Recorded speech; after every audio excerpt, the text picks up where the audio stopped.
삼성전자 노사가 정부의 사후 조정에서도 합의점을 찾는 데 실패했습니다. 네, 내일 총파업을 예고한 상황에서 고용노동부 장관이 직접 중재에 나서면서 조금 전부터 교섭을 재개했는데요. 김대울 글로벌 이코노믹 연구소장, 허준용 서강대 경제학과 교수와 함께 자세히 짚어보겠습니다. 어서 오십시오. 어서 오십시오. 네, 반갑습니다. 네, 오전에 조정이 결렬이 됐고 총파업을 그대로 하겠다라고 예고를 했었는데 조금 전 4시부터 고용노동부 장관이 직접 나서서 다시 협상을 재개한 거예요. 어떤 상황으로 보이십니까? 예, 이 노사협정이라는 게 원래 끝날 때까지 끝난 게 아니다라는 얘기가 나올 정도로 막판까지 또 경우에 따라서는 파업이 시작되더라도 언제든지 마음만 맞으면 타결할 수 있는 것이고요. 그동안에 노사협상의 과거 타결 사례를 보면 거의 대부분이 거의 마지노선 부근에서 타결됐거든요. 따라서 지금 21일부터 삼성전자 노조가 법적으로 합법적인 파업에 들어가는 일정은 고시가 됐지만은 그러나 아직까지는 충분히 희망이 있고 또 최근에 여러 가지 협상을 통해서 양측의 의견을 많이 줄였다. 그렇기 때문에 결정적인 한두 방만 타결하면 타결이 될 수도 있다는 점에서 좀 한번 기대를 해봅니다. 네, 아직 자정까지 시간이 남아 있으니까요. 끝날 때까지 끝나지 않았다. 이 점을 좀 짚어주셨습니다. 그런데 오전에 이제 사후 조정 때 된 노조 측에서는 본인들은 이제 그 조정안을 받았고 사측에서는 그것을 계속 유보해서 결렬이 됐다고 했거든요. 그러니까 어떤 점이 가장 문제였을까요? 그러니까 어제부터 나오는 뉴스가 뭐였냐면 한 가지 정도 마지막 남은 것 같다. 그게 지금 아직 타결이 안 되는 것 같다라는 건데요. 그건 결국은 이 삼성전자 DS 부문이 있잖아요. 여기가 이제 반도체 부문인데 예. 이 안에 사업 이 3개가 있습니다. 사업부가. 첫 번째는 메모리 반도체. 이번에 굉장히 업황이 좋은 메모리 반도체가 예. 있고요. 시스템 반도체 부분이 있고 마지막으로 반도체 위탁 생산이라고 하는 파운드리 부분이 있습니다. 근데 네. 보면 이제 기본적으로 노조의 생각은 이런 것 같습니다. 전체 한 100 정도의 영업이익, 그러니까 영업이익 중에 15%가 한 100이라고 보면 네. 그 중에 70%는 이 사업부를 공통적으로 나눠주고 나머지 30 정도만 이 영업이익의 비례해서 나눠주겠다라는 거고요. 그럼 이렇게 되면 상대적으로 파운드리랑 시스템 반도체는 적자가 좀 났거든요. 네. 그렇게 보면 골고루 뿌려지는 게 70 크고 그리고 사업부 영업이익이 많이 난 메모리에 가는 건 상대적으로 좀 적잖아요. 그러니까 메모리가 더 받긴 하지만 전체적으로 많이 받는 구조가 되는 예. 거고 회사 측 입장에서는 결국은 성과 없는 곳에 보상이 없다. 이렇게 주게 되면 인센티브 구조가 망가져 버린다라는 거니까 왜 적자가 난 파운드리랑 시스템 반도체에도 우리가 성과급을 많이 줘야 되냐. 그러면서 이 7대 3의 비율을 받을 수가 없다. 아마 이게 제일 관건인 것 같습니다. 예, 말씀하신 것처럼 적자난 사업에 성과급 많이 줄 수 없다는 게 회사 측의 입장이고 여기서 합의가 안 된 건데 그럼 이 부분을 지금 고용노동부 장관이 나섰다고 해서 합의를 이룰 수 있을까요? 예, 이 대목에 대해서 여전히 지금 이견이 있습니다. 그러니까 노조 측에서는 우리가 더 돈을 달라는 것도 아니다. 그러니까 영업이익의 15%든 13%든 그 퍼센트가 공개되지 않았는데 예. 거기는 합의가 됐거든요. 그러면 그 금액만큼이 전체적으로 반도체 부분에 오는 금액은 변함이 없다. 다만 우리가 나누려고 한다. 같이 함께 고생한 반도체 부분 내에서의 시스템과 파운드리 부분. 그러니까 회사가 왈가왈부할 문제가 아니다. 두 번째 노조의 주장은요. 메모리 반도체 혼자서 어떻게 반도체를 스스로 이렇게 큰 이익을 낼 수가 있느냐. 반도체가 구분은 되지만 그러나 근본적으로 시스템 파운드리에 조금씩은 다 연결이 돼 있고 그 시스템 반도체든 메모리 반도체든 일부 상당 부분은 성격이 똑같습니다. 그런 면에서 노조에서는 회사가 지나친 관여를 한다라고 주장을 하고 있는데 반해서 사측에서는 자, 지금 분쟁이 성과급에 의해 났는데 성과급이라는 것은 성과가 있을 때 주는 게 성과급인데 네. 지금 결국 노조의 주장을 그대로 따르다 보니까 성과를 하나도 못 낸 사업부 거기도 줘야 되는 거 아니냐. 그럼 앞으로 성과급에 관계없이 한 부서만 이익을 내면 다른 데 다 줘야 되느냐. 또 반도체 아닌 다른 분야는 어떻게 하느냐. 이런 나름대로의 각자 논리는 있다고 보는데요. 네. 그러나 그럼에도 불구하고 이게 파국으로 가면 결국 한국 경제는 물론이고 회사, 노사, 사측 뭐 다 한 배가 빠지는 하나의 배가 빠지는 결과이기 때문에 장관까지도 나선 만큼 특히 장관은 네. 중앙노동위원회, 중노위 위원장하고는 성격이 다릅니다. 왜냐하면 장관이 갖고 있는 어마어마한 권한, 그것은 노동조합 그 조정법 제76조에 바로 긴급조정권을 발동할 수 있는 분이거든요. 예. 그러니까 그분이 들어가면 아무래도 양측에서 노조든 사측이든 좀 더 신경을 쓰겠죠. 특히 노동부 장관이 무서운 게요. 이 노사 협상을 하는 양측 입장에서 보면 긴급조정권 발동하는 데 이어서 직권으로 노동부 장관이 정부안을 만들어서 그거 무조건 따르게 할 수도 있습니다.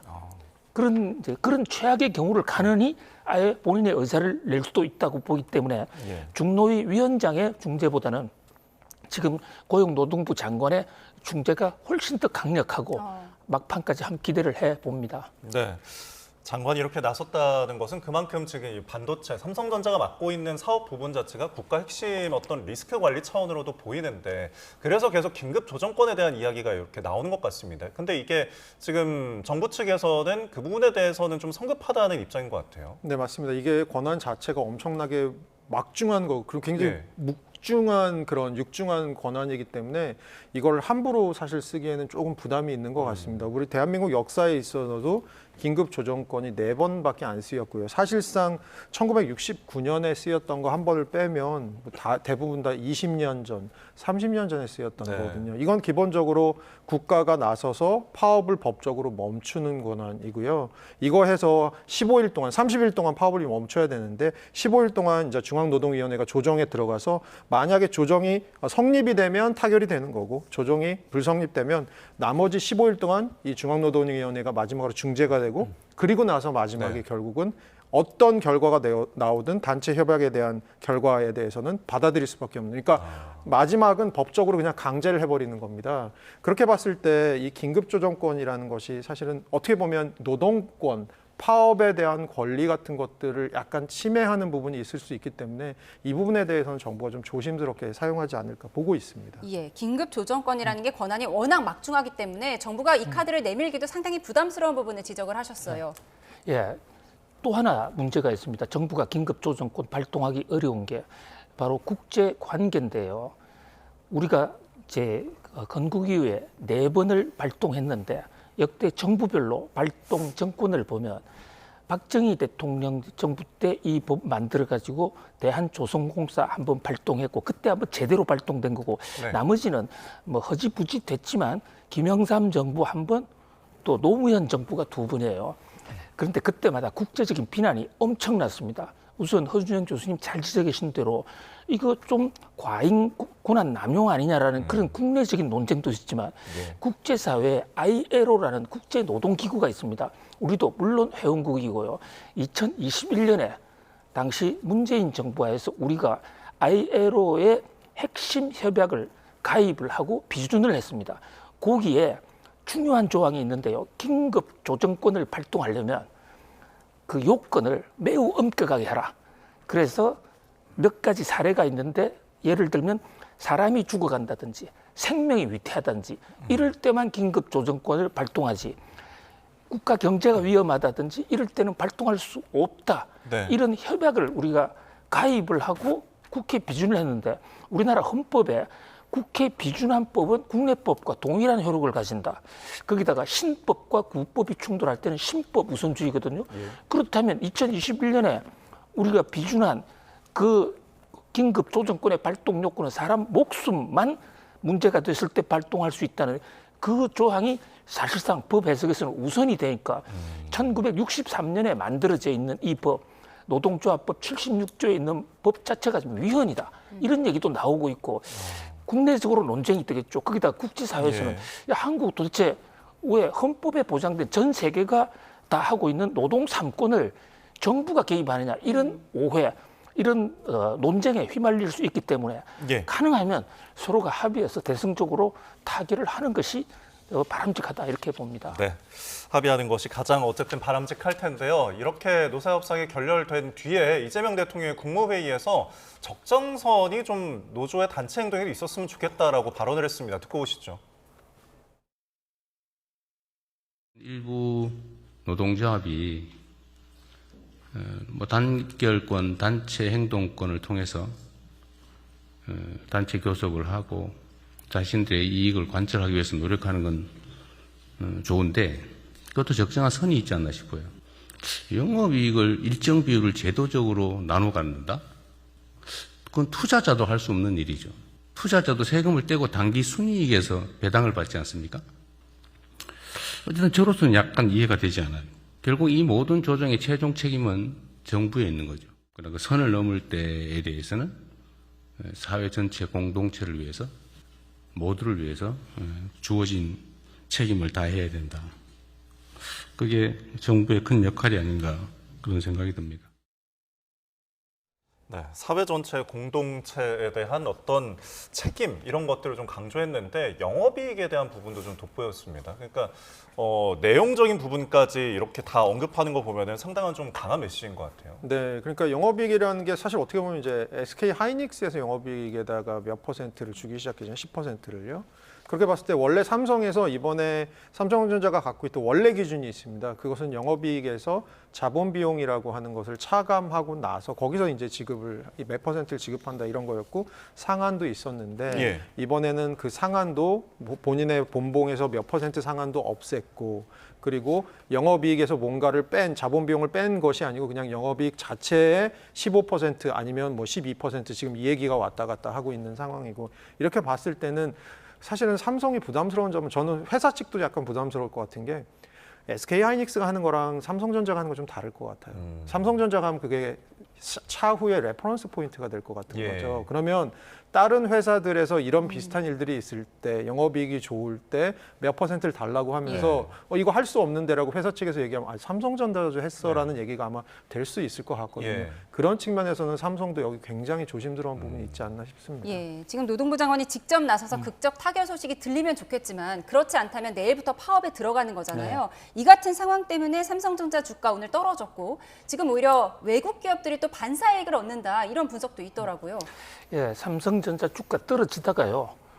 또 회의한다고 그러니까 다시 올라서 예. 상승 마감했습니다. 네. 뭐 소폭이지만 주가라는 게 하루에도 몇 차례 올랐다 내렸다 요동을 치는 거니까 우리가 주가 상승 하락에 너무 큰 어떤 흥분을 하거나 이러지는 할 필요가 없겠습니다만 그래도 앵커님 잘 지적해 준 대로 지금 갈 길 바쁜데 우리나라의 그 삼성전자 주가 8천을 코스피가 8천을 돌파한 이후에 지금 상당히 조정을 크게 받고 있거든요.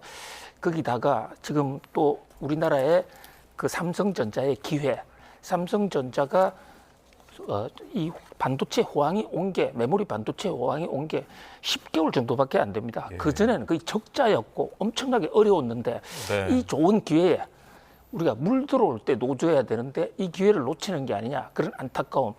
특히 이제 경쟁자가 미국의 엔비디아도 있지만요, 중국의 장신 컴퓨터가 공교롭게도 지금 상장을 합니다. 상장을 해서 자금을 많이 끌어모으는데 지금 중국과 한국의 격차가 그렇게 크지 않거든요. 사실 중국의 인해 전술, 요즘은 인해 사람이 아니라 돈을 집어넣는 돈 전술인데 그렇게 되면 그 격차가 뒤집어질 수도 있기 때문에 예. 그런 면에서 우리나라의 전체 경쟁력 또 삼성전자의 경쟁력을 생각할 때 정말 현명한 판단이 노사 양측에서 좀 나왔으면 좋겠다 이런 생각을 해봅니다. 네, 여러 가지 우려 섞인 시선들이 지금 계속되고 있는 상황에서 지금 협의는 계속되고 있습니다. 저희 지금까지 김대우 글로벌 이코노믹 연구소장 허준영 서강대 경제학과 교수와 함께했습니다. 고맙습니다. 고맙습니다. 감사합니다.